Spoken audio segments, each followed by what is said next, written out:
Halo hai, apa kabar teman-teman? Ada saya kembali Aryan Surya, sahabat kamu dari Pagar Kehidupan. Bagaimana keadaan kamu? Apakah kamu masih semangat untuk mendengarkan curhatan dari para sahabat Pagar Kehidupan yang sudah curhat kepada saya di email Pagar Kehidupan? Bagaimana keadaan kamu di hari ini? Apakah di hari ini adalah hari yang baik buat kamu? Atau jangan-jangan ini adalah hari yang buruk buat kamu dan kamu sangat senang sekali menonton video saya karena bisa jadi apa yang saya bacakan kali ini bisa jadi menginspirasi kamu dan merubah hidup kamu. Nah, oleh karena itu, tanpa banyak basa-basi, ayo kita langsung bacain yuk email berikutnya dari sahabat Pagar Kehidupan yang sudah curhat kepada saya. Email ini ditanyakan oleh salah seorang sahabat Pagar Kehidupan dengan pertanyaan yang singkat, padat dan jelas, tapi pertanyaannya bagus. Pertanyaannya bagaimana, Mas Bro? Nah, teman-teman, sekarang saya bertanya dulu kepada kamu. Ada nggak di antara kamu semua yang kayaknya nih satu-satunya masalah paling besar dalam hidup kamu adalah rasa grogi dan tegang? Ada nggak? Apakah rasa grogi dan tegang itu satu-satunya masalah yang saat ini masih menghantui kamu dan membuat kamu tidak bisa move on dari masalah-masalah yang ada dalam hidup kamu? Nah, kalau memang masalah kamu adalah grogi dan tegang di dalam menjalani pekerjaan atau kegiatan kamu, itu juga loh yang dialami oleh sahabat Pagar Kehidupan yang berikut ini. Namanya adalah Acut, Acoet. Dia bertanya begini, Mas Bro, bagaimana sih caranya kita bisa menghilangkan rasa grogi dan tegang? Agar saya tuh bisa lebih fokus dalam melakukan apapun. Bagaimana caranya Mas Bro? Tolong bantuin gue. Terima kasih. Nah, kalau kita bicara soal grogi dan tegang itu pada dasarnya adalah sebuah sikap yang merupakan anak dari tidak percaya diri.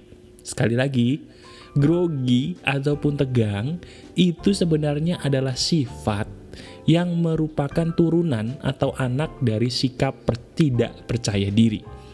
Nah, pertanyaannya berarti dirubah dong. Bukan kenapa gue bisa grogi, tapi kenapa ya kok gue tidak percaya diri? Iya, itu dia pertanyaannya. Kalau pertanyaannya dirubah, jawabannya pun akan tepat sasaran. Berarti kalau pertanyaannya adalah kenapa gua grogi, pertanyaannya itu salah. Harusnya pertanyaannya adalah kenapa sih Mas Bro gua tidak percaya diri. Nah, tidak percaya diri itu sebenarnya jawabannya sederhana. Kita harus melihat dulu dari kosakatanya, percaya diri. Percaya diri menurut pemahaman kamu, itu apa? Coba kamu jawab dalam hati. Percaya diri adalah bukan berani, bukan tidak takut, salah semua. Percaya diri itu artinya adalah percaya pada diri kamu, titik. Loh Mas Bro kok gampang banget? Lah emang gampang, cuman otak kamu bikin semuanya jadi ribet toh, iya kan? Nah gini, percaya pada diri sendiri itu artinya adalah kamu lebih mengutamakan apa yang ada dalam diri kamu dibandingkan pendapat orang lain. Contohnya, biasanya kalau orang grogi atau tegang itu adalah ketika dia melakukan kegiatan yang berhubungan dengan orang banyak. Kalau tidak berhubungan dengan orang banyak, paling berhubungan dengan orang asing. Bener apa enggak? Nah sekarang saya tanya, bagi kamu yang grogi atau gampang tegang, saya tanya sama kamu ya. Kalau kamu ngobrol sama orang yang udah lama kamu kenal, kamu grogi nggak? Kamu tegang nggak? Loh, kok bisa nggak tegang? Kenapa? Kenapa kamu bisa nggak tegang? Karena sebenarnya dalam diri kamu sudah percaya sama orang itu.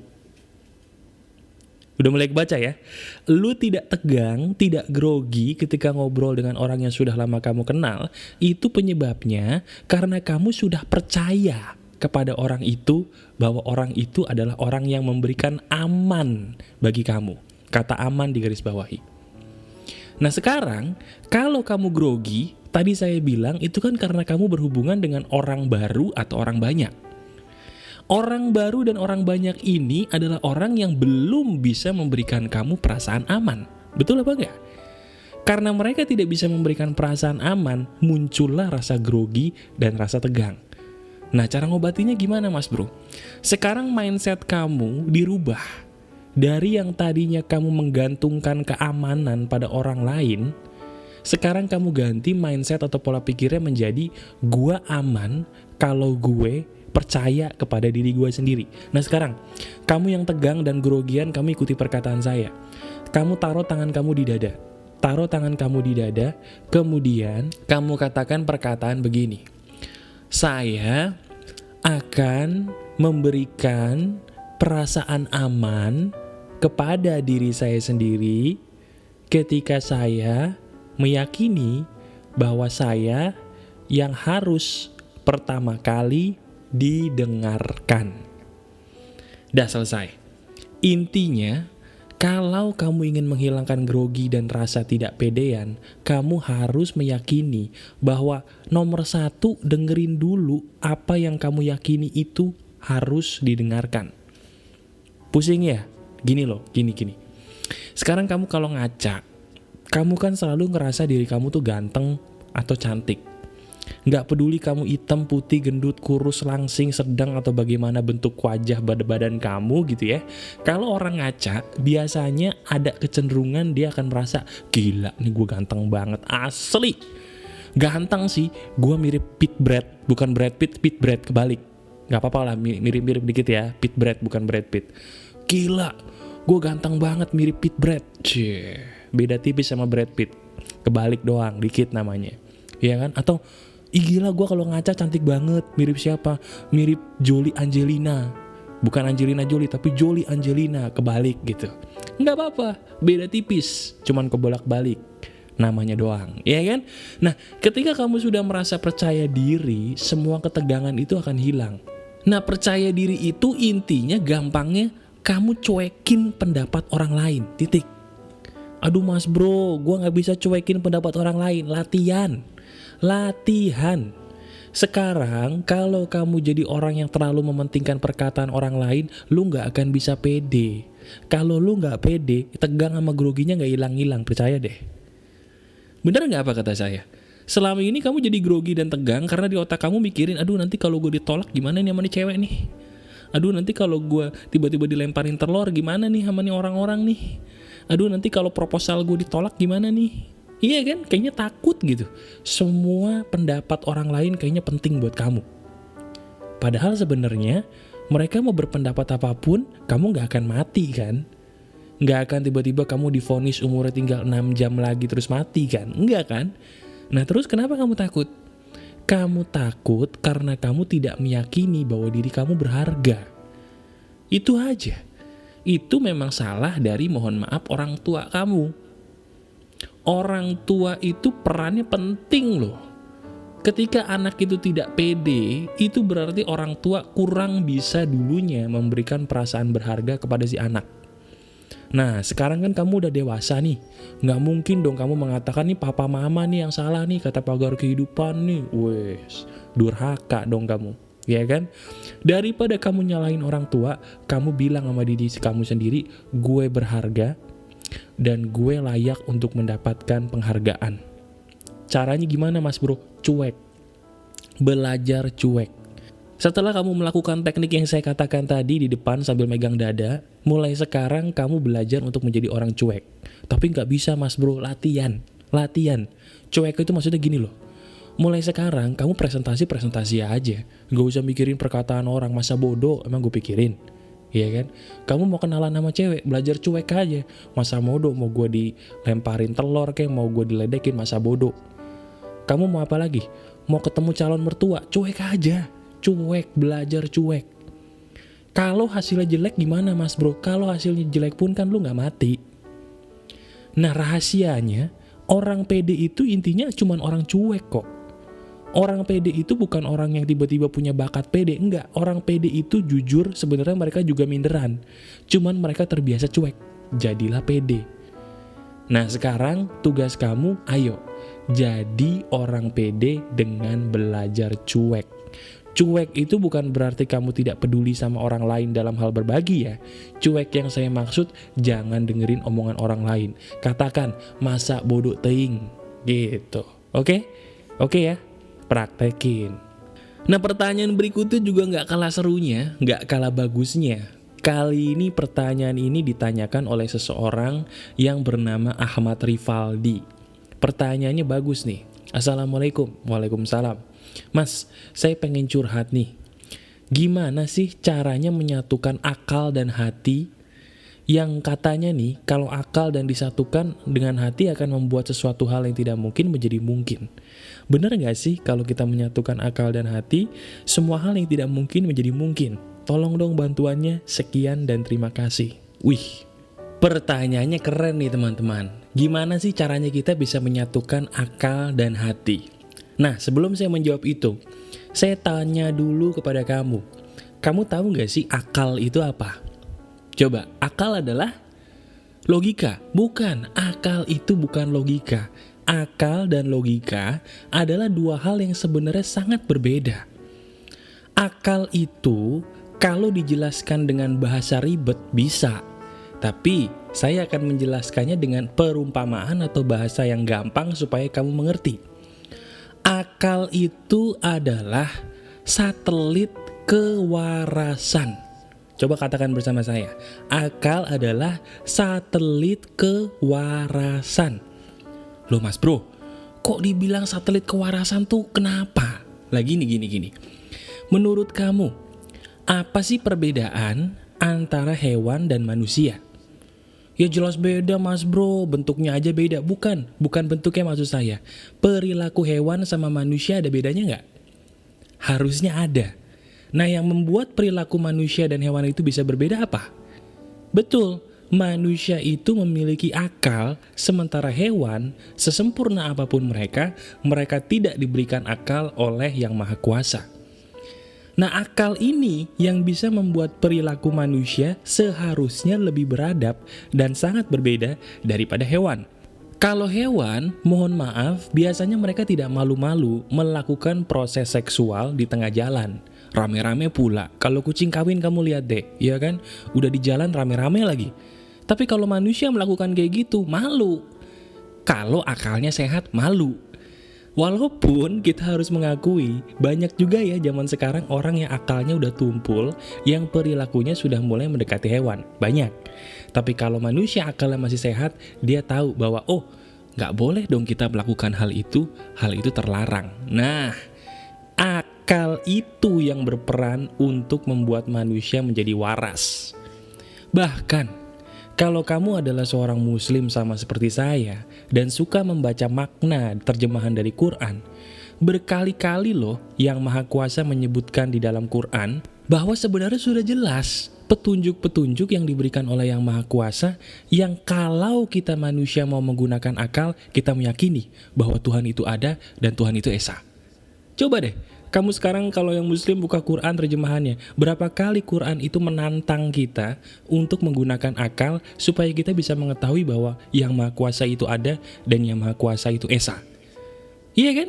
Berkali-kali kita disuruh menggunakan akal. Karena apa? Akal itu adalah satelit yang sengaja diberikan Yang Maha Kuasa dalam diri kita untuk melihat mana yang betul dan mana yang salah. Itu. Nah tadi teman kita bertanya, apakah betul mas bro, kalau kita menyatukan akal dan hati, kita bisa melakukan sebuah hal yang besar? Jawabannya benar. Karena begini, satelit kewarasan, yaitu akal, yang sudah ada dalam diri kita itu, sebenarnya memang diberikan Yang Maha Kuasa.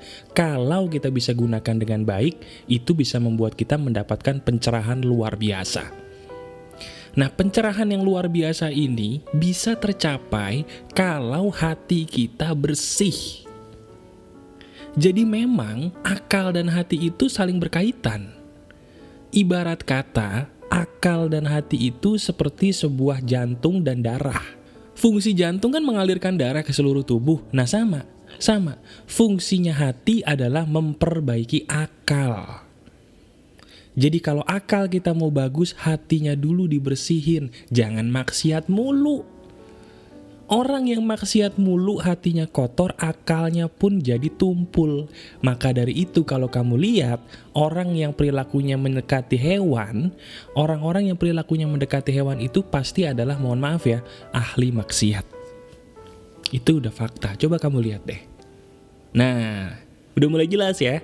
Nah sekarang pertanyaannya berarti gimana dong mas bro cara kita memperbaiki atau mempertajam akal? Caranya dengan membersihkan hati yang rutin. Membersihkan hati yang rutin itu caranya dengan mau terus beribadah kepada Yang Maha Kuasa. Cara lebih jelasnya udah ada di video saya yang judulnya Rahasia yang Selama Ini Disembunyikan Dunia. Video itu sampai sekarang masih banyak yang nonton, di situ sudah saya jelaskan habis dan tuntas. Nah, kalau misalnya kamu pengen tahu cara bersihin hati yang paling gampang itu gimana, rajin-rajinlah berbuat baik. Dan jauhi apapun yang dilarang oleh Sang Pencipta sebisa mungkin. Ya, memang kita sebagai manusia kadang-kadang suka kalah sama hawa nafsu. Tapi jangan lupa untuk cepat-cepat balik lagi. Balik lagi untuk minta ampun, berbuat baik, beribadah. Minta ampun, berbuat baik, beribadah. Kalau yang muslim jangan lupain baca ayat kursi abis ibadah, itu juga ngaruh banget buat membersihkan hati. Nah, kalau hati kita bersih, akal kita akan berfungsi dengan baik. Makanya ya, kalau misalnya ada orang bilang, bro, kalau kita pengen dapat petunjuk, misalnya kalau yang muslim sholat tahajud, sholat istiqoroh gitu kan. Kenapa bisa begitu? Karena ketika kita sholat tahajud itu kan hati jadi bersih. Ketika hati bersih, akal kita jadi tajam. Cara kita memandang sesuatu kalau akal kita tajam, hati bersih akan berbeda dibandingkan kalau akal kita tumpul dan hati kita kotor. Itu rahasianya. Ya, jadi buat kamu tadi yang menanyakan pertanyaan yang bagus ini, yaitu Ahmad Rivaldi, itu dia caranya. Satukan akal dan hati karena dua-duanya ini adalah perlengkapan perang kita di dunia. Mereka harus berjalan selaras, tidak boleh terpisah. Jelas ya? Mantap. Nah, kali ini ada sebuah pertanyaan tentang cinta. Wih, kalau pertanyaan tentang cinta nih kayaknya kamu udah mulai melotot lagi nih. Iya kan? Pertanyaannya gimana Mas Bro? Pertanyaannya begini. Mas Bro, Assalamualaikum. Waalaikumsalam. Saya ini adalah seorang mantan istri dari seorang suami. Kondisi saya saat ini adalah seorang janda. Saya mau bertanya, apakah yang namanya cinta sejati itu ada nggak sih? Soalnya selepas saya pisah dengan suami, saya tidak bisa lagi yang namanya merasakan cinta. Tolong dong dibantu, apakah cinta sejati itu ada? Terima kasih, wassalamualaikum. Pertanyaan ini bagus dan mungkin bisa mewakili kamu semua sahabat pagar kehidupan yang punya masalah yang sama seperti dia. Teman-teman, ada kalanya orang ketika menghadapi masalah percintaan menjadi putus asa ya. Mereka menjadi putus asa, sakit hati, terluka, sampai ujung-ujungnya mereka merasa tidak mau lagi untuk jatuh cinta. Jadi buat pertanyaan tadi sebenarnya bukan karena kamu tidak bisa, tapi kamu tidak mau untuk jatuh cinta lagi karena kamu trauma. Nah, pertanyaannya kok bisa Mas Bro? Orang jadi trauma jatuh cinta? Jawabannya sederhana, karena rasa sakit itu pedih. Iya kan? Bener nggak? Rasa sakit itu pedih, tapi bukan berarti tidak bisa disembuhkan. Sekali lagi, rasa sakit karena cinta itu pedih, tapi bukan berarti tidak bisa disembuhkan. Nah, masalahnya nih, orang yang curhat tadi barusan kepada saya, dia itu tidak tahu bagaimana cara menyembuhkan rasa pedih yang ada dalam hatinya. Nah, bagi kamu juga nih sekarang yang gak bisa move on, yang mungkin habis putus, yang mungkin habis cerai, tapi tidak bisa jatuh cinta lagi, itu sebenarnya bukan karena tidak bisa, tapi karena kamu tidak mau. Nah, pertanyaannya, kenapa kamu tidak mau? Jawabannya karena kamu belum menyembuhkan diri kamu sendiri, titik. Nah, pertanyaan berikutnya adalah, gimana cara gue bisa pulih Mas Bro? Caranya adalah dengan memaafkan dia, orang yang menyakiti kamu. Nah, cara memaafkannya bagaimana? Caranya dengan mendoakan, dengan doa yang terbaik. Lah Mas Bro mulai sedeng nih kayaknya nih. Orang kok udah disakitin, orang yang nyakitin malah kita doain, mana bisa Mas Bro, sakit kali. Bisa, cobain dulu deh. Bagi kamu yang muslim, ketika kamu selesai sholat, doain tuh orang-orang yang nyakitin kamu. Kalau memang kamu paling sakit hati dengan mantan kamu, baik mantan suami, mantan istri, mantan pacar gitu ya, doain juga dia. Doanya bagaimana mas bro? Doanya intinya kamu minta kepada Yang Maha Kuasa supaya orang yang menyakiti hati kamu tadi diberikan hidayah, diberikan petunjuk. Biarkan rahmat Tuhan masuk ke hati dia supaya perasaan-perasaan yang salah kepada kamu, kesesatan-kesesatan yang ada dalam diri dia itu luntur, luluh, berubah menjadi hidayah ke jalan yang benar. Doanya gitu aja. Bukan berarti kamu doain dia, oh supaya dia tambah kaya. Bukan, doainnya supaya dia dapat hidayah. Doain dia supaya dia dapat petunjuk. Setiap hari kamu doain itu rutin. Kalau perlu, bacain juga Al-Fatihah kalau kamu muslim. Kalau kamu bukan muslim, kirimkanlah doa yang terindah sesuai keyakinan kamu kepada dia. Ketika kamu rutin mendoakan dia setiap hari minimal 3 kali sehari, rasain deh bedanya. Tiba-tiba hati kamu jadi plong, tiba-tiba hati kamu jadi damai, dan seketika itu juga kamu berarti sudah bisa memaafkan dia. Nah, ketika kamu udah bisa memaafkan dia, itu rasa jatuh cinta akan muncul dengan sendirinya. Tiba-tiba kamu ketemu orang baru kok mulai bergetar lagi gitu loh. Yang tadinya gak bisa bergetar lagi. Nah, itu pertanda kalau kamu sudah memaafkan mantan kamu. Itu penting teman-teman. Ya, jadi buat kamu yang masalahnya sama seperti dengan FI ini, tolong kamu jangan terlalu lama bergalau-galau ria, jangan terlalu lama bermain drama, karena drama yang tidak penting itu membuat hidup kamu jadi mati sia-sia.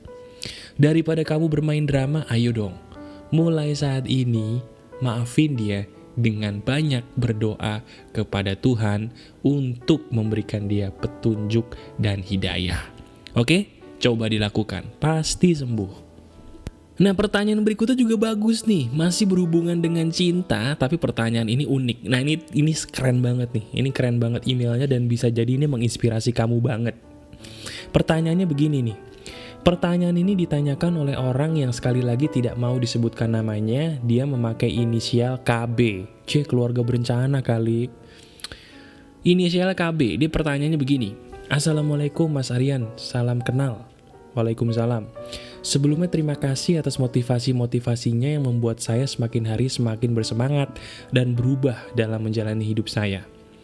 Begini mas, kali ini saya ingin curhat. Bagaimana sih caranya agar saya bisa jatuh cinta kepada seorang suami? Karena sebenarnya saya menikah itu atas dasar perjodohan. Apa yang harus saya lakukan? Apakah ini adalah sebuah kebodohan yang sangat bodoh? Karena pada dasarnya saya mengikuti perjodohan ini hanya karena ingin berbakti pada orang tua. Walaupun pada dasarnya hati saya tidak menyukai perjodohan ini. Nah, gara-gara saya tidak suka dengan orang ini, mas bro, saya ini sulit banget berbahagia. Saya sering bertengkar karena saya tidak sejalan pikirannya dengan dia. Dan kadang-kadang nih, saya seringkali sakit hati. Karena suami seringkali mengajak untuk menceraikan saya mengakhiri pernikahan ini.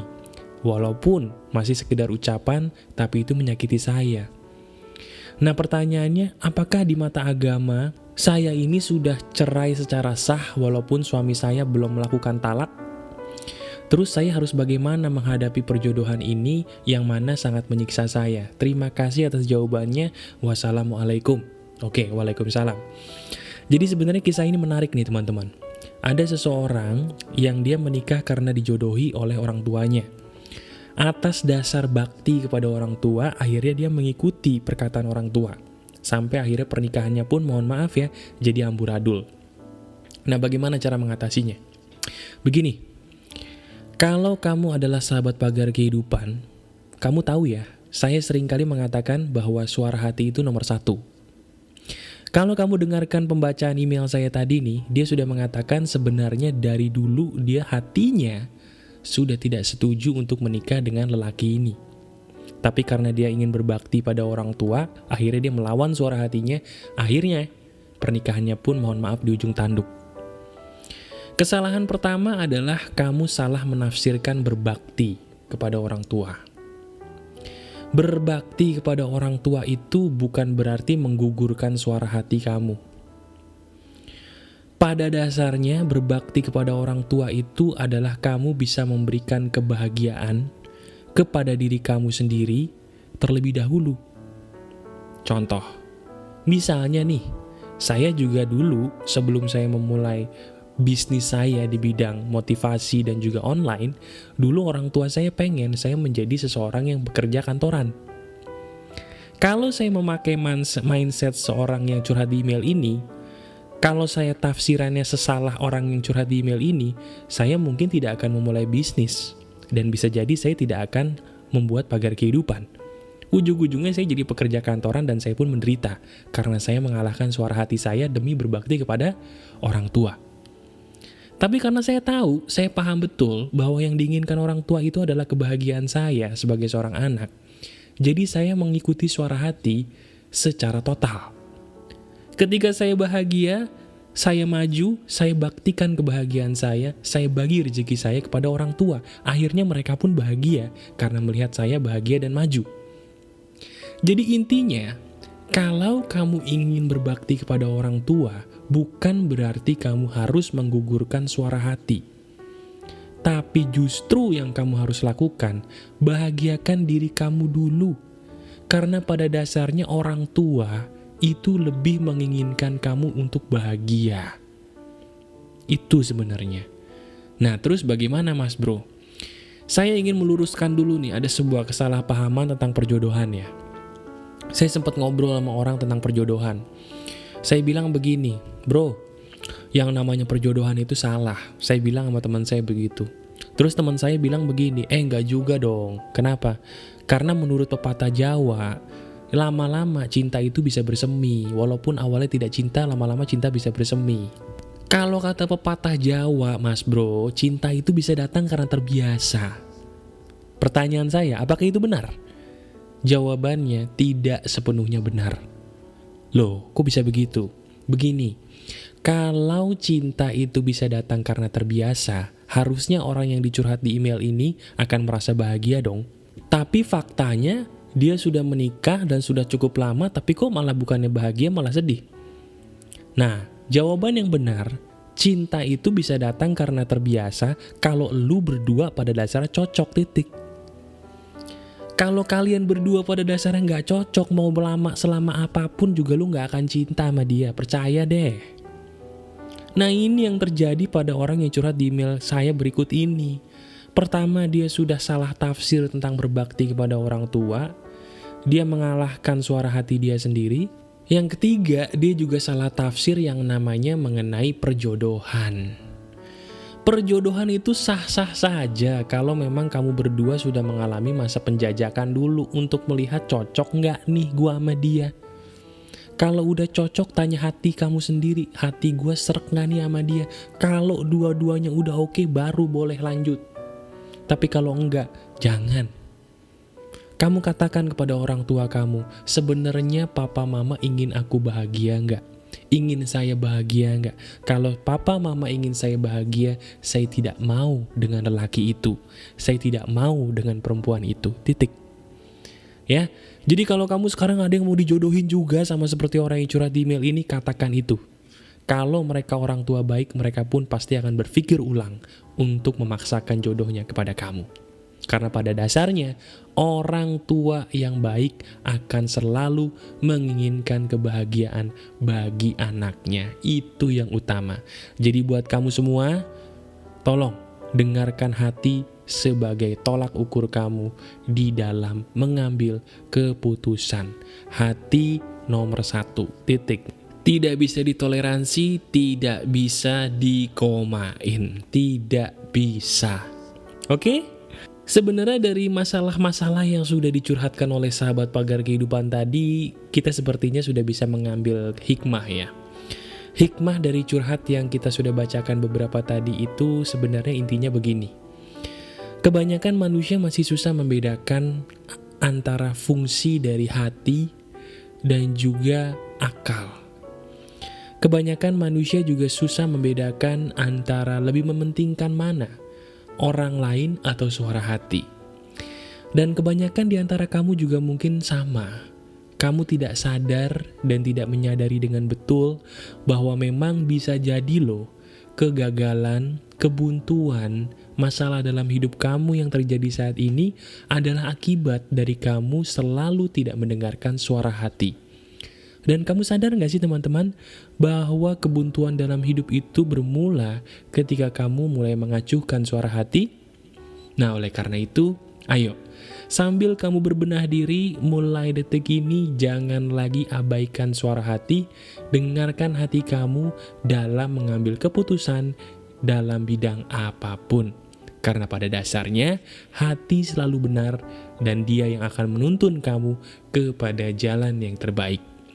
Dengarkan hati kamu dan jangan bersedih, jadikan hidup ini sebagai pelajaran yang berharga.